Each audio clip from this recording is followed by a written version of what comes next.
Good morning. Today, 11th January 2025, Saturday, Wisdom of Word of God morning ડિવોશનમાં આપ સર્વનો ફરી આવકાર કરવામાં આવે છે અને પ્રેમી સલામ પાઠવવામાં આવે છે. આજે સવારે આપણે નીતિવચનોના પુસ્તકમાંથી એનો 12મો અધ્યાય અને એની 11મી કલમ ઉપર પ્રભુનું વચન જોવા માગીએ છીએ. પ્રોબ્સ ચેપ્ટર 12 વર્સ 11 અને પ્રભુનું વચન આપણને આ પ્રમાણે કહે છે, પોતાની જમીન ખેડનારને પુષ્કળ અન્ન મળશે, પણ નકામી વાતોને વળગી રહેનાર મૂર્ખ છે. ESV બાઇબલ પ્રમાણે, whoever works his land will have plenty of bread, but he who follows worthless pursuits lacks sense. અને અહીંયા બહુ અદ્ભુત વાત એ પ્રભુ આજે સવારે આ વચનોમાં આપણને શીખવે છે, અને એ તો એ છે કે કમાવાની વાત, ઇન્કમ, આવક મેળવવાની વાત. અને ઘણી બધી વાર આ પૃથ્વી પર આપણે જોઈએ છીએ કે ઘણા બધા લોકો એ રાતોરાત જાણે કે એ લોકોને પૈસાવાળા થઈ જવું છે, રાતોરાત માલામાલ થઈ જવું છે, અને એટલે ગમે તે લોકોને છેતરવાના હોય, ફ્રોડ કરવાનું હોય, ઘણાને જુદી બાબતોમાં દોરી જઈને ખોટી રીતે એમની પાસેથી પૈસા મેળવવાની બાબતોમાં એ જોઈએ છે. પણ પછી એમનો અંત જોઈએ છે કે ફ્રોડ કરનાર વ્યક્તિ પકડાઈ જાય છે, અને ત્યારે એની પોતાની જે કંઈ કમાયેલી મિલકતો અગાઉ પણ હોય છે એ બધું જપ્ત થઈ જાય છે, અને એ ઘણું બધું એની પાસે એના નામે હોવા છતાં પણ એ એનો ઉપયોગ કરી શકતો નથી. એને ઘણી બધી વાર દેશ છોડીને પણ એ જતું રહેવું પડતું હોય છે. અને એ જ રીતે ઘણી બધી વાર ફ્રોડ કંપનીઓ જોઈએ છે કે જે ફ્રોડ થાય છે, એ લોકો ગિલ્ટી માલુમ પડે છે, દોષિત માલુમ પડે છે, એમને સજા થાય છે, અને એમાં જે લોકોએ ઇન્વેસ્ટ કર્યું હોય છે એ બધાનું એ બધું જ એ ખોઈ બેસે છે.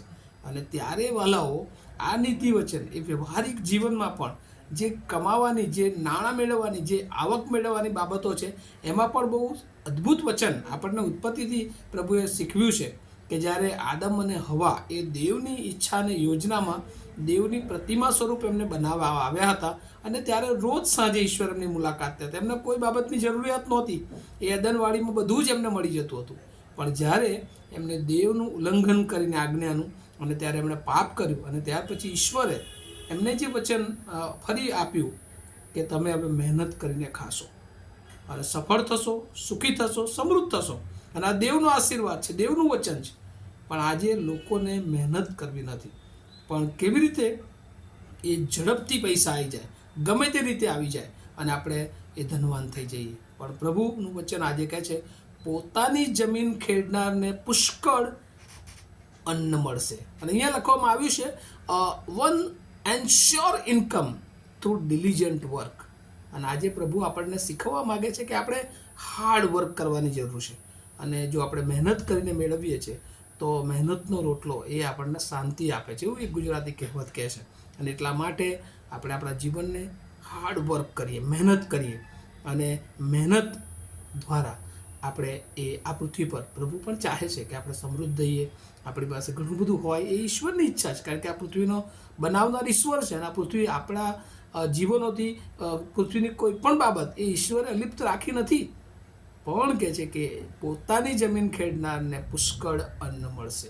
જો કોઈનું આપણે છેતરીને પડાવી લીધું છે, કોઈકને ચીટિંગ કરી અને આપણે એ ધન મેળવી લીધું છે, ખોટા કામ કરીને આપણે જો આવક અથવા ઇન્કમ મેળવવાનો પ્રયત્ન કર્યો છે, ધનવાન થવાનો પ્રયત્ન કર્યો છે, તો ઈશ્વરને એ ગમતું નથી. અને એ આશીર્વાદો, એ ધન આપણી પાસે હોય તો પણ એ આપણને શાંતિ અને આનંદ આપતું નથી. અને આજે સવારે પ્રભુ આપણને એ શીખવવા માગે છે, હુ એવર વર્ક્સ હિઝ લેન્ડ. પ્રભુ એક ન્યાયી માણસની પાસે આ અપેક્ષા રાખે છે. પ્રભુની ઓળખવાળી વ્યક્તિની પાસે એ પ્રમાણિકતાની અપેક્ષા રાખે છે. એ જોબ હોય, એ બિઝનેસ હોય, આપણને જે કામ સોંપવામાં આવ્યું છે એ કામમાં આપણે કામચોરી કરનાર ન હોવા જોઈએ. આપણો એક આગવો નમૂનો એ આપણે એ પ્રભુમાં આપીએ, અને પ્રભુનો આભાર પણ માનીએ છીએ કે આજે ક્રિશ્ચિયન પીપલ ઘણી બધી વાર આપણા નામના એ લોકો એ વખાણ કરે છે. કારણ કે મેડિકલ ક્ષેત્રમાં જોઈએ તો આપણી બહેનો, આપણા ભાઈઓ કે જેઓ મેડિકલ ક્ષેત્રમાં છે, તેઓ હંમેશા એ મેડિકલ પ્રોફેશન કરતાં એ પોતાની ઇન્કમ કરતાં વધારે લોકો કેવી રીતે સાજા થાય, લોકોની સેવા કરતા હોય છે. અને એ આપણો આગવો નમૂનો ઈશ્વરે આપણા લોકોને ઘણા લોકોને અપાવે છે. પણ ઘણા લોકો એમનું સ્ટેટસ, એમની પોસ્ટનો દુરુપયોગ પણ કરતા જોવા મળે છે. અને એ પણ આપણા ક્રિશ્ચિયન લોકોમાં ઘણા બધાના નામો આવે છે કે જેઓ ફ્રોડ કરે છે.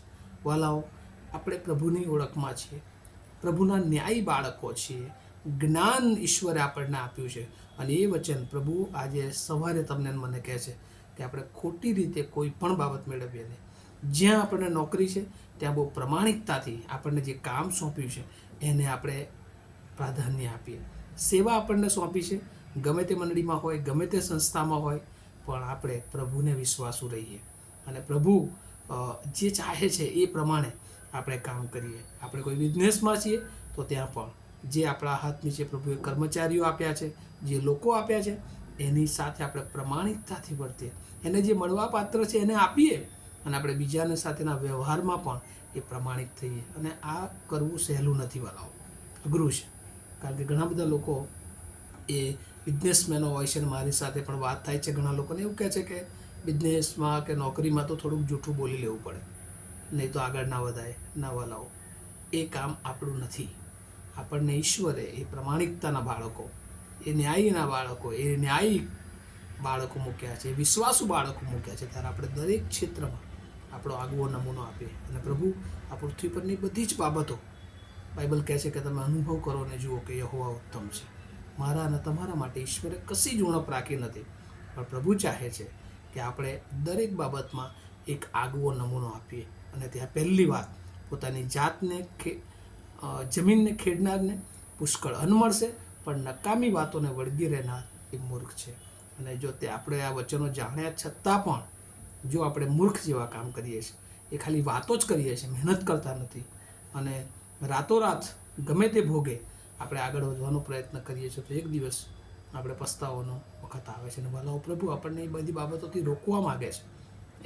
એ કામ આપણું નથી. અને એટલા માટે આપણે પ્રમાણિકતાથી, નેકીથી, ન્યાયથી કદાચ થોડી ધીમી પ્રગતિ થાય, પણ પ્રભુ ચોક્કસ એનો આનંદ, એનો આશીર્વાદ, એની શાંતિ એ આપણને બધાને પૂરા પાડે છે. વચનો સમજવા માટે પ્રભુ એની બહુ જ કૃપા આપણે સર્વને આપે. આવું આપણે પ્રાર્થના કરીએ.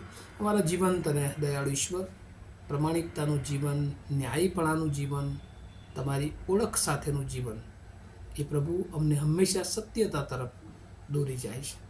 પ્રભુ, એ અમારી નોકરીઓના આવકના સ્ત્રોત હોય, બિઝનેસના આવકના સ્ત્રોત હોય કે સેવાના આવકના સ્ત્રોત હોય, પ્રભુ એ બધામાં અમે તમારા વચનો પ્રમાણે જે અમને જવાબદારી સોંપવામાં આવી છે એ પ્રમાણિકતાથી નિભાવવાને માટે પ્રભુ અમે હાર્ડવર્ક કરીએ.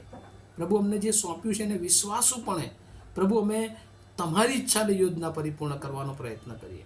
અને પ્રભુ એ રીતે અમે આગળ વધીએ. અને પ્રભુ, તમે ચાહો છો કે અમારી પાસે સગડું હોય, પણ પ્રભુ એ તમારી ઈચ્છાની યોજના પ્રમાણેનું હોય.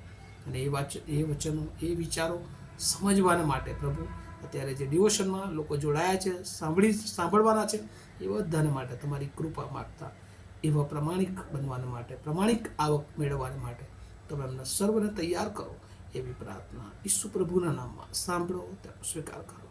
Amen. Have a nice day to all of you. Thank you.